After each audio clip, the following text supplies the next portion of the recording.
இன்றே டவுன்லோட் செய்து உங்கள் ஃபேவரட் ஷோக்களை என்ஜாய் பண்ணுங்க.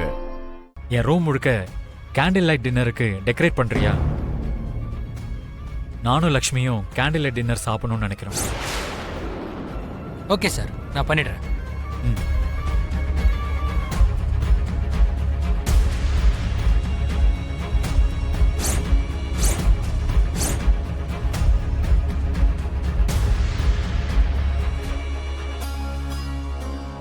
மித்ரா, நீ என்ன பண்ணிட்டு இருக்க? என்னாச்சு சித்தி? கேண்டில் லைட் டின்னர் விஷயத்தை பெருசா கண்டுக்காதேன்னு மனிஷா சொன்னா. ஆனா நீ எதுக்கு லக்ஷ்மி கூட சேர்ந்து டின்னருக்கு போறேன், லக்ஷ்மி கூட சேர்ந்து டான்ஸ் ஆட போறேன்னு என்னென்னமோ சொல்லிக்கிட்டு இருக்க? நானும் கண்டுக்காம விட்டுறலாம் தான் நினைச்சேன் சித்தி. ஆனா அப்படி பண்றது சரியில்லைன்னு தோணுச்சு. அப்போ மனிஷா சொன்னதை எல்லாம் லைட்டா விட்டுடணும்னு தோணுதா? அப்படி இல்ல சித்தி. நம்ம நடத்தின நாடகத்தால லக்ஷ்மி தேவையில்லாம என்னென்னமோ கற்பனை பண்ணிட்டு இருக்கா. அவளோட கற்பனைகளை நோக்கத்தை உண்மையாக்குறது தப்பு இல்லைன்னு தோணுது. அப்போ மனிஷா உன்கிட்ட? லக்ஷ்மி ரொம்ப நல்ல பொண்ணு சித்தி. மத்தவங்களுக்காக எல்லாமே பண்றா. ஆனா அவளுக்கு என்ன வேணும்னு யாரையும் கேட்கறது இல்ல.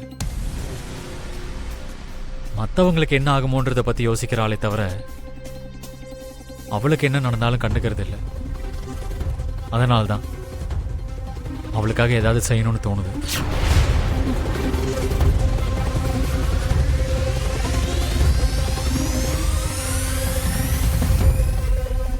மஞ்சள் பூசின காலில்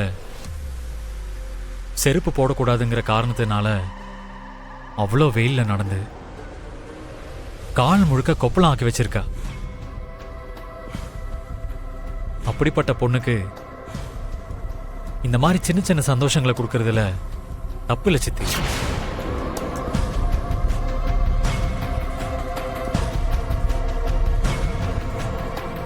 ஸ்ரீகாந்த், ஒரு நிமிஷம். சொல்லுங்க மேடம்.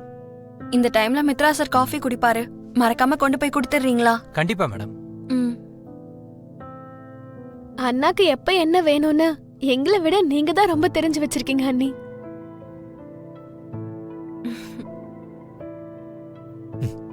பாத்தீங்களா சித்தி, அவ அப்படி ஒரு நிலைமையில இருக்கும்போது கூட என்ன பத்தி தான் யோசிச்சுக்கிட்டு இருக்கா. அவ செய்யற காரியங்களுக்கு நான் சின்ன சின்ன நன்றிகளை கூட தெரிவிக்கலனா எப்படி சித்தி? அப்ப மனிஷா சொன்ன விஷயத்துக்கு நீ என்ன பண்ண போற? அவ சொன்னதை நீ மதிக்கலையா, இல்ல அவளையே உனக்கு பிடிக்கலையா? மனிஷாவை நான் காதலிச்சுக்கிட்டே தான் இருப்பேன்.